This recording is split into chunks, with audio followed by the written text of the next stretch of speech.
Why do people get married? The main reasons: security. People are afraid of losing their partner to another person, and of course that happens very often anyway. And many people have a religious background and believe they need to have church approval to have sex. I had a neighbor many years ago on Sanchez Street in San Francisco, and she had grown up in Texas, and she had been married when she was 16. And as she put it, we were young, we wanted to fuck, we had to get married. Well, that's not really a great reason to get married, is it? But for people with a religious background, it is. So the traditional version of marriage was basically a business contract. Passion and love were not so much a part of it. It was more an idea of the man would protect and provide for the woman.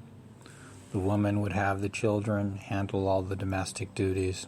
Basically, he would work outside the home. She would be the worker in the home. All that's broken down. Probably in a good way, because in the past, many women had the choice of being a prostitute to many men or being a prostitute to one man in exchange for being taken care of. Work options outside the home were not very great, except if you were poor and then you could be a maid or a factory worker. That doesn't sound so great. So, right now, the old contracts have broken down, and what has replaced it is this idea that you get married because you love, in quotes, someone. Well, and that's come in probably in the last 100 years or so. We can put different dates on it, whatever. Anyone who's been alive for a while knows that very often love fades, passion fades. And so it sounds great. I really love you. Let's get married. And then a year later, you're like, oh my fucking God, what am I doing? What did I do? Well, okay.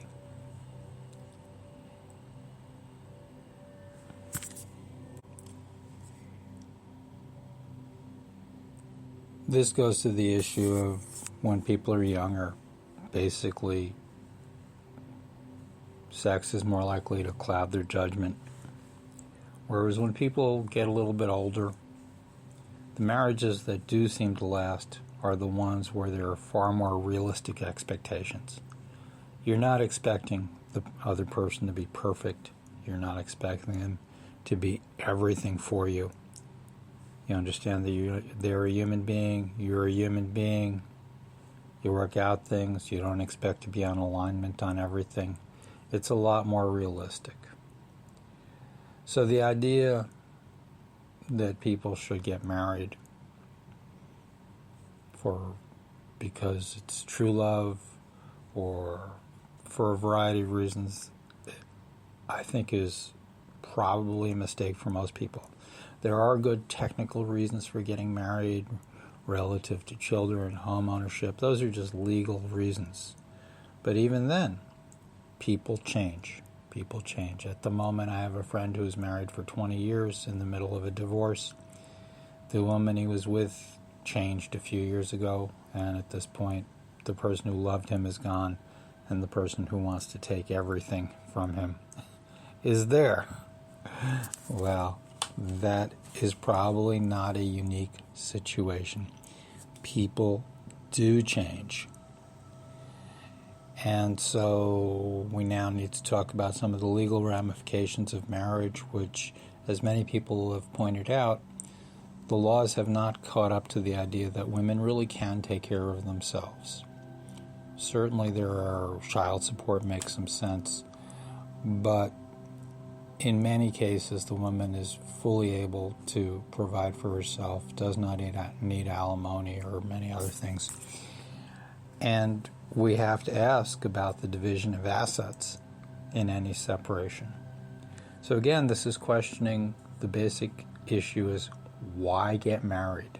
Should people even get married? What is the nature of marriage? Certainly there are certain people who do seem to be soulmates and are probably going to spend their whole lives together. Do they need to get married to get official approval for that? They may want to get married for legal reasons, but do they really need to get married to verify what they already know? On the other hand, I've known people who had commitment ceremonies and things like that. I've actually known a lot of people who have lived polyamorous lives and alternative lives in many different ways, and they are much clearer on what the agreements are, what the expectations are. There's a lot more consciousness brought to the situation, whereas for most people in mainstream society, they just think, well, you grow up, you meet someone, you get married, and you get married, and you just expect everything is going to work without trying to develop any kind of understanding or skill, or really thinking about what are our agreements, what are our expectations, what is the contract we are actually signing with each other. And of course, people do change. And in an ideal situation, even when people change, they do it in a kind, compassionate way. And I've known people who've been together 20 years and had children and just seem to have gone their separate ways and broke up in the most amicable way. They just were living different lives and it just made sense. Some people would call that a failure. I call that a success. Being in integrity and honoring who you are is the greatest success there is. And being in integrity and honoring who your partner is a great success.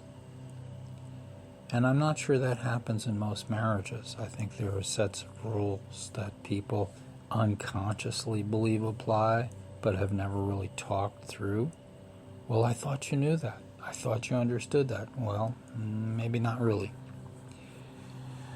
So let's look at it through a different lens for a second. Reincarnation and soul age. What if there are people of different soul ages? Some people are baby souls, some people are young souls, some people are mature souls, some people are old souls. And if you look at children, what happens is very often their moods change very quickly. Well, isn't that what seems to happen with so many men and women? There are so many stories of she loved me and then she didn't, or he pursued me and wanted me and then as soon as he got me, he didn't want me anymore. It's very childish behavior. And I think that provides the greatest framework of all, because in what's called the war of the sexes, people go, men are like this, women are like that. I don't think that's true. I think infant souls are like this, and baby souls are like that, and young souls are like this, and mature souls. I really think that the idea of soul age applies, and that we can't just generalize on the basis of man, woman, straight, gay, black, white, or whatever other divisions you want to talk about. We're our souls incarnating in this material world. And when it comes to sexuality, that may be one of the biggest places that it shows up. Sexuality, marriage, relationship, all those sorts of things. So, I have to confess that I still do not understand why people get married, other than out of fear, wanting security. And one thing I didn't mention earlier is that traditionally, before birth control, when sex happened, there was a really good chance children would result. And so it makes perfect sense that you would want to make sure that the man would be legally bound to pay for the offspring. That makes a lot of sense. And that was probably why a lot of women were taught, get married, and don't have sex until you get married, because that keeps the man wanting to marry you. Whereas, as the old phrase used to go, why should I buy the cow when the milk is free? So, in this new world, we really need to think of the agreements, the expectations, the understandings in relationship. I believe in a relationship there are three things that are most important. And these are not in order. This is just, on the one hand, you have to have sexual passion. Yes, otherwise they're just a friend. But there has to be genuine affection. Maybe love, maybe not, but genuine affection, And on the third hand, real communication. Do you understand what they're saying? Do they understand what you're saying? Are you interested in what they say? Are they interested in what you say? Do you feel good about them? Do you genuinely enjoy spending time with them? Is this someone you would enjoy waking up with every morning for a long time? Which doesn't mean you need to get married. So there's a long, rambling thought about a lot of different aspects of marriage. And what I'll say to anyone basically under 35, don't get married. Live together, do all this stuff. But the main point of everything is be as conscious as you can be in everything you do. And relationships are very high on that list. It's a strange thing for a lot of people to contemplate, to actually talk with their partner, to say, what are your expectations of me? What do you think my expectations are of you? What do I expect of you? What do I think you think I expect of you? Clarity, communication, conscious behavior. Blessings on all. Over and out.